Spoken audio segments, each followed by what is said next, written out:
Chu, Sofia Coppola, Alfonso Cuaron, Lee Daniels, Dean Devlin, Clint Eastwood, Andrew Irwin, John Irwin, Paul Fag, Shane Best, Scott Frank, Carrie Joey Fukunaga, Greta Gerwig, Evan Goldberg, Paul Greengrass, Leslie Grief, Luca Guadagnino, Catherine Hardwick, Alma Harrell, Albert Hughes, Sofia Coppola, Alfonso Cuaron, Alan Hughes, Alejandro Gonzalez Arredu, Barry Jenkins, Patty Jenkins, Ryan Johnson, Miranda July, Nicole Castle, John Landau, Francis Lawrence, Mimi Leather, Ang Lee, Rob Letterman, Sean Levy, Richard Linklater, James Mangold, Sam Mendes, Adam McKay, Steve McQueen, Ted Melfi, Reed Morano, Christopher Nolan, David O, and others. We encourage you to make a twofold decision that will allow for this relief.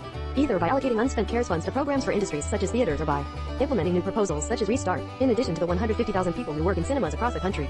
The industry supports millions of jobs in film production and distribution and countless others in restaurants and retailers who rely on cinemas as pedestrian zones. In preparation for the next BIDOC 19 bill, we ask that you give priority to supporting the most affected industries, such as our country's favorite theaters. Theaters are also leaders in the employment of underrepresented groups, including the disabled, the elderly, and people starting their careers. Without a solution tailored to their circumstances, theaters will not be able to survive the consequences of the pandemic.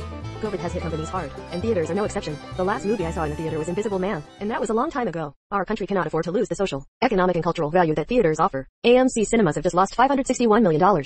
And other chains probably have about the same amount. Cinemas need special assistance adapted to their situation. This money will be used to pay salaries to people who work there, as well as rent to keep cinemas running. Adewale Akinwumi Agbaje, Wes Anderson, Judd Apatow, John Avnet, Sean Baker, Noah Baumbach, Michael Bay, Susanna Bier, Barbara Broccoli, James Cameron, Antonio Campos, Damian Chazelle, John M., and others.